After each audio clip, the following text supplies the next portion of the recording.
Yo, what's up, Paulie Malignaggi, Tommy Reno, and this is Tommy and Paulie's Big Fight Forecast, where we get all your boxing talk, not just on the boxing side of the fights, but the gambling side of the fights. Remember that everything discussed on Tommy and Paulie's Big Fight Forecast is not for investing or gambling advice. It's strictly for entertainment purposes. What's And up, Tommy? degeneracy. And And well, a degeneracy. little bit of degeneracy. We like the parlay aspect, so we don't take no risks. If you guys listen to us, we're not telling you to copy us. We're just giving our discussions, and then you do what you want. But we like the parlays because it limits the risk. It mitigates the risk. We don't want anybody to degeneratize themselves to the point where they need a Gamblers Anonymous. This is not that kind of show. If you're looking for that kind of show, go listen to somewhere else. All right. This is Tommy and Paulie's Big Fight Forecast. We discuss the gambling side of boxing, and we try to do it in a fun and entertaining fashion. Like I said, Civilized manner. civil. Exactly. We're civil. We're not anymore. We're civilized over here. Anyway, Tommy, we got a big Saudi card this week, right? Yes. Back in the day, once Christmas happened, that's it. There was no cards till midway through the next year. But the last few years we've been having our yearly trips to Atlantic City. We watch big fights around this time of year. Saudi has jumped into the mix and put on some big cards around this time of year. I remember a couple years ago there was also a PBC card around New Year's Day, New Year's Eve. Remember there was with Lewis Yeah, yeah, yeah. and Charles Martin. But this time it's the big Japanese show. Now, also, this is based on the Japanese market because I'm hearing that the fights, like Nakatani's fight, is on at 6 a.m. Eastern time, despite it being in Saudi. So No, no, no. I was they're hearing. appeasing. That's what Chris was telling me on ProBox. Chris Algier was telling me on ProBox. He saw that the time started Nakatani in the ring at about 6:30 a.m., which is 6:30 a.m. That makes no Eastern sense. time, Eastern time, Okay.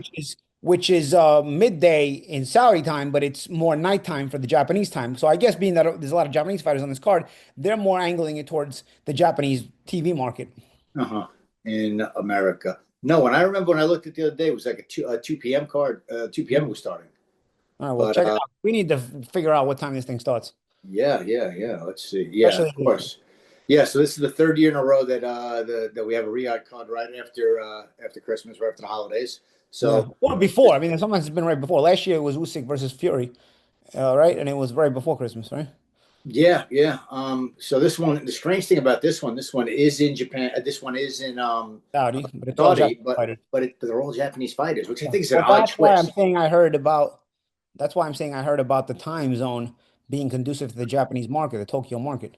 Because when there's fights in Japan, they're on early morning here. Yeah. Correct, So if and that's a pain in the ass for us. yeah, so if Uh, they're making that in Saudi, where they're making it conducive to nighttime for Tokyo, that means it's on very early in the US. well, this one, the boxing match between Inoue and Picasso will take place on Saturday, December 27th. The main event ring walks are expected around 7:57 a.m.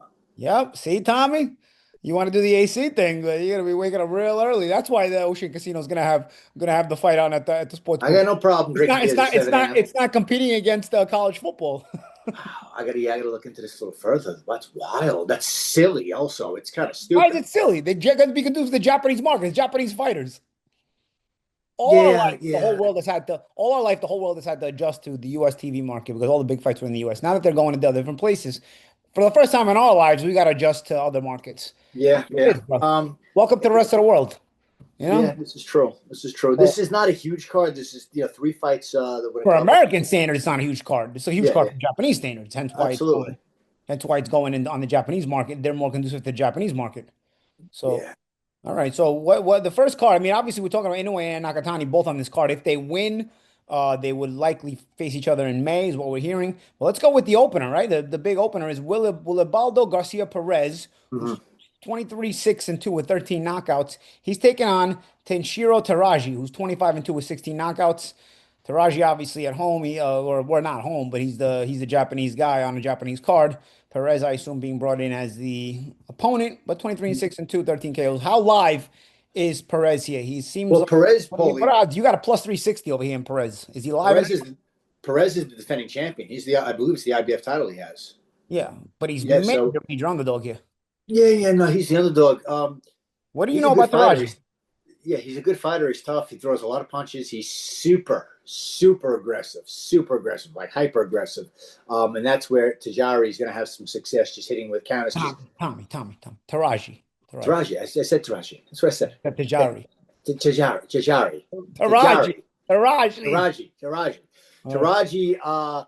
25 and We don't 2. want our buddy Brendan killing you for butchering the Brendan, names. We're not gonna allow that kind of thing anymore. We're not on any. presuming Brendan does make it to AC. Well, Brent's coming to AC. Presuming you're able to make it to AC, I got a couple of tricks up my sleeve for Brendan actually. Brendan. So, yeah, and you're going to be involved. You're gonna put him in his place for telling you how to pronounce last names. He's going to wake up with a half a beard, okay, which he'll have no choice. It'll become no beard after that. Yeah.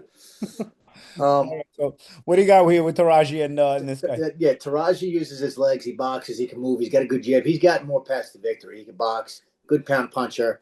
I've seen him before. He's a good fighter. But he was stopped once. That concerns me a little bit because Perez is a gunslinger. I mean, he throws a lot of punches. Really puts his all into it. But I saw another fight where Perez fought. Trying to think who he fought. He got dropped. He got dropped with a counter left hook. He's never been stopped in his own right. So Taraji is a minus 475. I've seen him as high as a minus 600, so he's a big favorite. But I don't know if a knockout is in the cards here. I think that this might be a distance fight. The aggression is going to make Taraji have to move around, box, use the jab, use his legs. I think he might come out quick in the first couple of rounds, but then realize that, listen, this guy is dangerous. This guy can punch a little bit, and I might as well let my boxing skills bring me to victory. And if you go the decision route, he's a plus 100. So I think he's a plus 165 for the stoppage as well. So Basically, even money on a decision. yes, correct. And he's plus money for the stoppage because he's in there with a guy that hasn't been stopped. But I do think that I lean towards. Is there a possibility for him to get a stoppage? Possibly. Well, I mean, the second half of the fight. I ask you, how old is Perez? Perez didn't seem that much up there in age. Let me double check. Because that also could, for a guy who's never been stopped, if he's a little older, maybe the first stoppage might be on the cards. That's why the only reason I'm asking. Yeah, good call. Let me see. Picasso, Inoue, and Perez. Perez is 35, Paulie. Not a bad call there. Yes, so he's 35. Mm-hmm. So yeah, he's so this is actually his first title defense because he had back-to-back fights with Calixto where he had a draw in the first fight and had the split decision win in the second fight. That's where he won the title. He won the IBF flyweight title. So this is actually his first defense. You got to feel like he's coming with some momentum here, right? I mean, winning the title.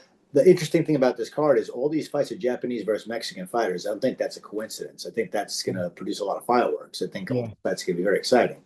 I'm still leaning towards Taraji for the decision here. Has Taraji been a world champion or no? Taraji was a world champion, and he was a world champion, and then he lost that title in his last fight. So he lost the flyweight title WBC in his last fight. Might so be fighting for the IBF world title, the fight coming off a loss. Nobody holds up any rules anymore. No. Remember, you used to have to come off and win the fight for a world title. You can come off a loss fighting for a world title. Yeah, and he had that title for a while. He defended it multiple times. Let's see, 1, 2, 3, 4, 5. He made 6. He made several title defenses. So I mean, that could have something to do with it. It could also have. He also lost his title by a split decision. But I still lean towards him in this fight. You can stick with the money line at 475 if you want to just, I'll do a couple of different ones as we discuss every week. I do multiple parlays. I do like him on the decision. But listen, last week I was also convinced myself that Silva was going to decision Woodley. And Woodley at plus 300 got knocked out. Woodley was. Silva, the odds on a Silva knockout were plus 300 last week. When he hit him with that uppercut and dropped him, I said, you got to be kidding me.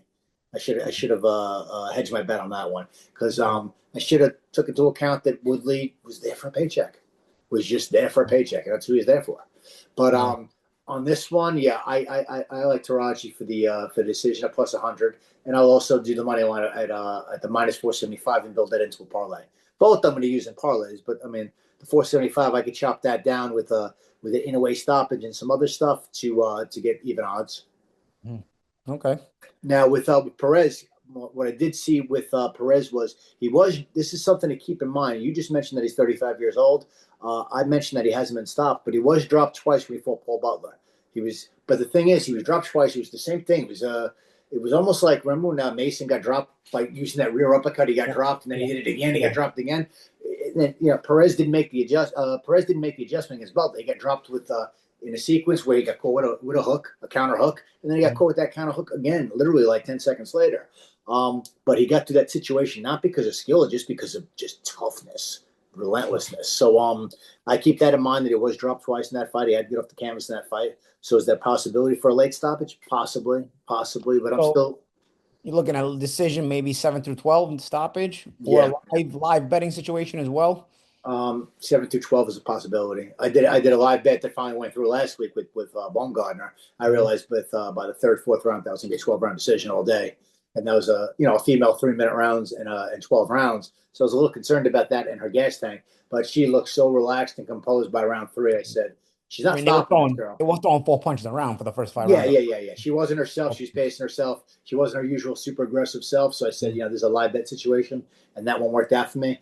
Mhm. Yeah, this could be a live bet situation as well, but I'll stick with my first two to begin with, which is the money line and the decision. All right, let's move on. Junto Nakatani. Obviously, this is one of the gems of this card. Junto Nakatani against Sebastian Hernandez Reyes. Listen, Sebastian Hernandez Reyes is a plus 600, but he's 20-0 with 18 knockouts. Mm-hmm. Never been 12 rounds, though, and it's only been 10 rounds once, Tommy. Yeah, So, how do correct. we put that into context for a major fight against Nakatani, who himself has a lot of knockouts? So, I mean, has he been all these rounds that many times? Nakatani's got a lot of deep style. Yeah, 12th round knockout over Maloney a couple of years ago. We Yes. flatlined in the 12th round. And Nakatani's got a lot of second half stoppages, round six, round seven. So Nakatani, I mean, you've seen him. He takes his time. He uses the jab. He's diverse. He can use his legs and bounce and move and get out of trouble if he needs. He doesn't have to be the boss. Doesn't have to be the aggressor because he's got such a skill set and he's got Mhm. good height and reach for the weight class. I Mhm. don't see anybody beating this guy, and that includes, believe it or not, that includes Inoue come May. Mhm. I think he's that good of a fighter. Reyes is dangerous. Reyes could punch, but as you just said, Reyes has never been the 12 round distance. He's only been the 10 round distance twice. Lots of early knockouts. He likes to come forward, so I could see a Bull Manador situation where he's coming forward, and Nakatani has to move and jab and use angles and box in the beginning.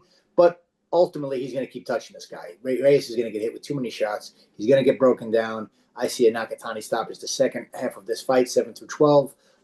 It's a minus 225 for the stoppage because he's a minus 1100 on the money line. So the strange thing, and people could comment on this one when this video comes out. This has been the case for weeks now. I have not seen any of the sports books putting this fight out with a line on this. There's been a line on Inoue and all the prop bets on Inoue for weeks. This particular fight, I had to Google the odds because I can't get a bet on it. Mm. All right, that's It's weird, but interesting. he is a minus 1100 and a minus So 225 for the obviously, stoppage. asking the 7 through 12 stoppage is irrelevant because there's no lines. Even on No, but if he's a minus 225, I would say that for a 7 through 12, he's going to be a minus, I would say, a plus 175 or so. yeah. Okay. Yeah, Let's see but if I they think come that's out. the direction it's going to head in. Let's see if they come out. All right, man. So that's Nakatani. Let's go to Naoya Inoue versus Alan David Picasso. Picasso is 32-0-1 with 17 knockouts. Both Nakatani and Inoue taking on undefeated guys. Yeah, and What's that's this nothing new move for you me. made here? Fifth pro fight, knockout overturned 3 years later. So you had a knockout loss. Yeah, so I came across that last night. This guy What was about stopped Julio in his Cesar fifth pro Chavez? fight. Remember Julio Cesar Chavez had a loss on his record? No, suddenly he disappeared later on his. Yeah, yeah. It was a disqualification loss for Chavez, but that disappeared. Like I think it was it wasn't that long later. This was three Bro, years I had a later. VHS. I had a VHS where Chavez's record, I forgot who he was fighting. He was 40 something and one. All right. Yeah, yeah. Did you? So Yeah. it was actually a little bit later on that they just But turned it this turned it is around. diabolical. This is 3 years later. The guy that knocked him out was 1-4. I think the guy ended up his career something like 8 wins and 18 losses. The guy was no killer. So they just said, hey, what's the difference with this guy? Yeah, Look, what? That's what I say. 8 and What's the 18, 7 difference? and 19, what's the difference, right? Yeah. So he has this no contest or this draw in his record, but yeah, he In was actually Mexico stopped. again, huh? That's What's that? nothing shady goes on over there, right? In Mexico. No. Dominican Republic, Yeah, Mexico, everything's on the up and up over there. yeah, The boxing, yes. But yeah, he's not a bad fighter, Paulie, but he's going to be in front of Inoue way too much. That's the thing with yeah. this. So Inoue is Inoue. We know what we got here. This is a generational talent that probably now with Crawford officially retired, it's one or the other. It's Inoue or it's geez. Nakatani, Bam. No, not Bam. I'm Who's sorry. the Best fighter in the world is either Inoue or I'm going blank on our heavyweight from Ukraine. You Usyk. Usyk. So it's either Usyk or Inoue. Take your pick there. Inoue's just a phenomenal fighter. He can do it all. Yes, he got dropped in the last fight. You always got to worry about that a little bit because he comes out super aggressive and he's not responsible defensively early those first 3 rounds. But nobody in the sport makes adjustments besides Usyk better than this guy. The adjustments that Inoue makes is incredible. And he's always looking to get rid of you, which is what makes it dangerous with him because he's not satisfied if he's up 6 rounds to nothing. Yeah. 7 rounds to nothing with a guy that he's He wants domesticated. stoppage. He wants you out of He's there. got a He's going to mean keep streak. trying. He's a mean bastard in there. Yeah. And he looks like a little tiny lesbian female, and you know what? He can whip anybody's ass in the bar. It's wild. Yeah. But I mean, you're not going to touch him on the money line. He's minus 3,500. There's no value there. Listen, Picasso's not a bad fighter, but Picasso's going to be aggressive. He's going to come forward, but he's going to be right in front of him. He's going to be right in front of him with no special effects. Yeah. And you don't want to be in front of Inoue. Inoue he has that step back, step in that when you're just coming forward with no rhyme or reason, he's going to catch you coming. Oh yeah, no, Inoue can do it all. He could do it all. He's guy's incredible. So minus 1,100 for the KO. I have plenty of props going already. Parlays going with that as my prop bet. I'm kind of leaning towards and I've been betting this, Paulie, the over 5.5 because Inoue, as he's gone up in weight and fighting bigger guys now, he's got to break them down a little bit more. A lot of his stoppages now are coming 7 through 12, are coming later in the fight. He's not getting those early knockouts like he once was. So I think that's something to keep in mind here, especially in there with a guy that has never been beaten or stopped. Yeah. But I like this fight to go over 5.5 rounds, which is a minus 126. And that's a realistic bet. And then I'm backing that up with I'm going to win either way because if it goes over 5.5 and Inoue, or if it goes the first round and Inoue scores a knockout, I got Inoue on the knockout either way for minus 1,100. Then I got over 5.5, and then I see this fight going a 7 through 12. That's a plus 185. So you put the plus 185 into with Taraji at plus 100, or even the minus 475 for the money line. I mean, you're going to build these into really good odds real quick. Yeah. And there's a lot of things you can do with the Inoue fight, but I'm going to use all three of those. I like it going over 5 rounds. I like it the 7 through 12 knockout, and of course, I like the just the stoppage in general at minus 1,100. You know what throws everybody for a loop? God forbid.